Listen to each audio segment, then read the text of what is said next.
আমি একজন সাহাবার জীবনী শোনাবো আপনাদেরকে। আব্দুর রহমান ইবনে আউফ রাদিয়াল্লাহু তাআলা আনহু 10 জন জান্নাতের দুনিয়াতে বসে যে 10 জন সাহাবা জান্নাতের সুসংবাদ পেয়েছেন তাদের মধ্যে একজন, আলহামদুলিল্লাহ বলেন।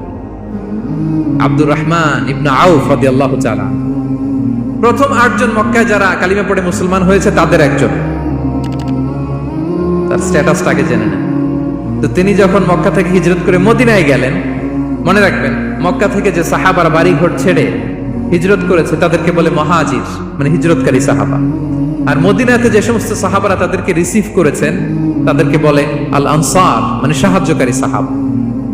তো যারাই হিজরত করে মক্কা থেকে মদিনায় যেত, বিষ্ণু ইসলাম মদিনার কোন সাহাবীর সাথে তার ভাই পাতিয়ে দিতেন, আল মুআখাত, ব্রাদারহুড করে দিতেন, দায়িত্ব দিতেন যে তুমি এই সাহাবীকে দেখবে।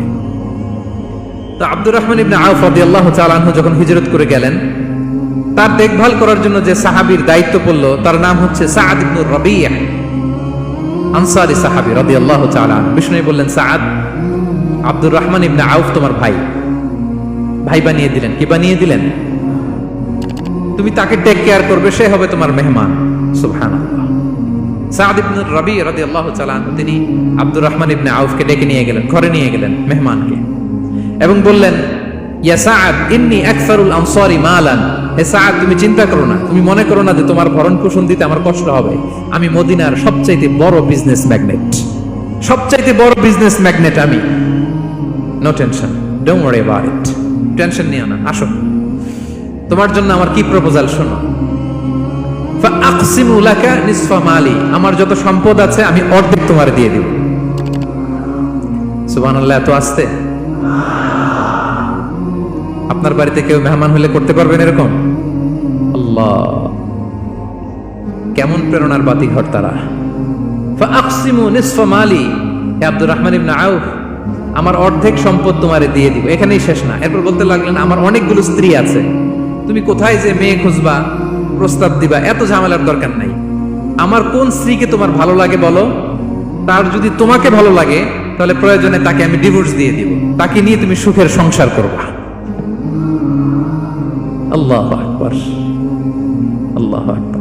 অর্ধেক সম্পদ দিয়ে দিব, আমার একাধিক স্ত্রী আছে, কাউকে যদি তোমার পছন্দ হয় এবং সেও যদি তোমাকে পছন্দ করে প্রয়োজনে তাকে ডিভোর্স দিব। New life, new career, just go on. আমরা এই সুযোগ পেলে কি করতাম? সাথে সাথে অর্ধেক সম্পদ নিয়ে নিতাম, ঠিক কিনা? আব্দুর রহমান ইবনে আউফ প্রেরণার বাতিঘর। উনি কি করলেন? উনি বললেন, লা হাজাতা লি ফি যালিক। আমার ভাই, তুমি যে বলছো সাআদ ইবনে রাবি, তুমি যে এত চমৎকার প্রপোজাল দিয়েছো, এতেই আমি খুশি, তোমার কোনো কিছুর আমার দরকার নাই। বারাকাল্লাহু লাকা ফি আহলিকা ওয়া মালিক, আল্লাহ তোমার সম্পদে বরকত দেখ, আল্লাহ তোমার পরিবারেও বরকত দেখ। তবে একটা কষ্ট করতে হবে, সেটা কি? আব্দুর রহমান ইবনে আউফ বললেন, দুল্লানি ইলা সুক, just show me the way to market. মদিনার বাজারটা কোথায় এটা একটু দেখায় দাও। আমি নতুন মানুষ, পথঘাট চিনি না। দুল্লানি ইলা সুক, just show me the way to market of Madina. মদিনার বাজারটা কোন রাস্তায় একটু দেখায় দাও। আল্লাহু আকবার। সাআদ ইবনে রাবি বললেন, এই তো মদিনার বাজার। উনি যে কিছু ঘি কিনলেন, পনির কিনলেন, কিনে বিক্রি করলেন, প্রফিট করলেন। ওই প্রফিট দিয়ে আরো বেশি করে কিনলেন, আবার বিক্রি করলেন, প্রফিট, আবার বিক্রি করলেন, প্রফিট। এই কেনা বেচা করতে করতে 1-2 মাসের মধ্যে উনি মদিনার one of the biggest business magnate হয়ে গেলেন। আল্লাহু আকবার। কি হাড় ভাঙা পরিশ্রমই না তারা করেছেন। একেবারে রেডি ক্যারিয়ার ছিল, গেলাম সবচেয়ে বড় বিজনেসম্যানের অর্ধেক সম্পত্তি পেয়ে গেলাম। He didn't accept the ready career, rather he made his own path with his own endeavor. নিজের চেষ্টায়, নিজের পরিশ্রমে, নিজের ঘাম ঝরিয়ে নিজের ক্যারিয়ার তৈরি করেছেন। চিল্লায় বলেন ঠিক কিনা? This is the biography of Abdul Rahman ibn Auf radiyallahu ta'ala anhu.